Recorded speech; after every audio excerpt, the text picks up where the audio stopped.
Lantas seperti apa kondisi terkini proses pemulihan pasca bencana banjir bandang dan juga tanah longsor sudah memasuki minggu keempat atau 1 bulan pasca kejadian? Sudah ada reporter TV One Haidir Azhar yang akan melaporkannya untuk Anda.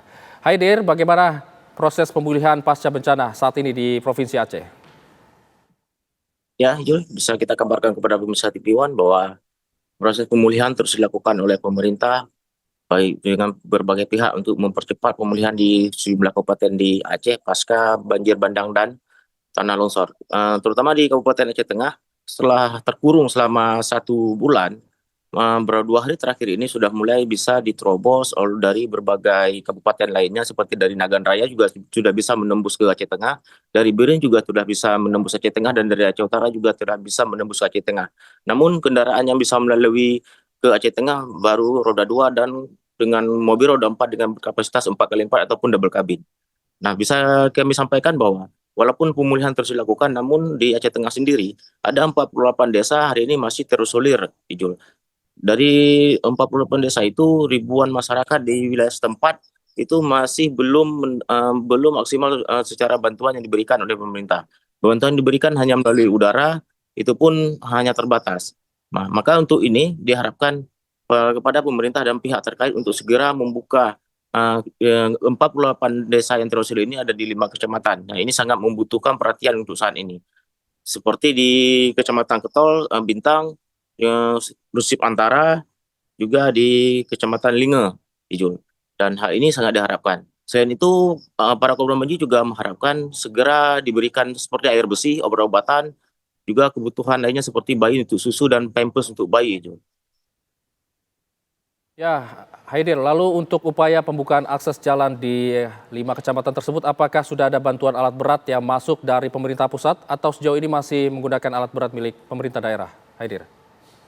Ya, keterbatasan alat berat yang ada di Aceh Tengah ini sangat memprihatinkan karena hanya ada beberapa alat berat juga terkendala pada terbatasnya bahan bakar minyak. Sehingga dengan terbukanya arus ini diharapkan baik pemerintah provinsi ataupun pusat atau kabupaten yang ada di sekitar Aceh Tengah sendiri bisa didorong semua alat berat ke Kabupaten Aceh Tengah sehingga 5 kecamatan yang terisolir hari ini bisa langsung dibuka sehingga warga bisa dievakuasi atau dibawa ke tempat yang lebih aman.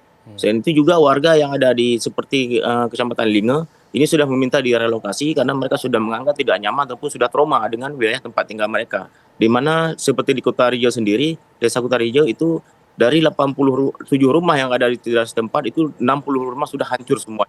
Jadi banyak keluarga hari ini keluarga tidak ada lagi tempat tinggal itu. Lalu untuk di Kabupaten Aceh Tengah, apakah sudah mulai dibangun hunian sementara di sana, Haidir? Ya untuk saat ini masih wacana akan dibangun, tapi hingga hari ini kami mendapat laporan itu belum ada titik di mana akan dibangun. Hal ini terkendala dari pembebasan lahan juga, mungkin pembebasan lahan selain itu juga belum ada lahan yang bisa ditetapkan untuk dibangunnya hunian sementara untuk para korban banjir bandang dan tanah longsor ini. Baik, Haidir, kami juga ingin tahu untuk pasokan listrik di Kabupaten Aceh Tengah, apa saat ini seluruhnya sudah menyala atau masih ada sebagian wilayah yang belum?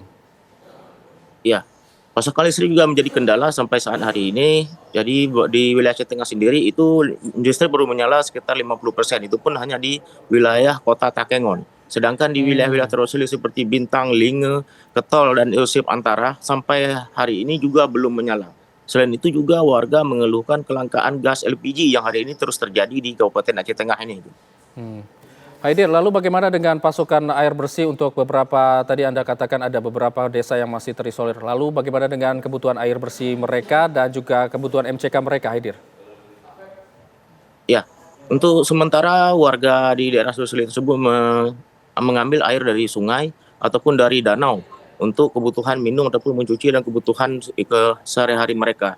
Untuk MCK sendiri sekarang sangat memprihatinkan.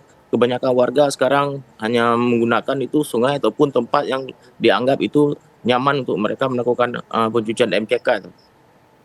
Baik, baik, terima kasih Haidir Azhar mengabarkan langsung dari Aceh Tengah. Kami akan tunggu update berikutnya dari Anda. Terima kasih.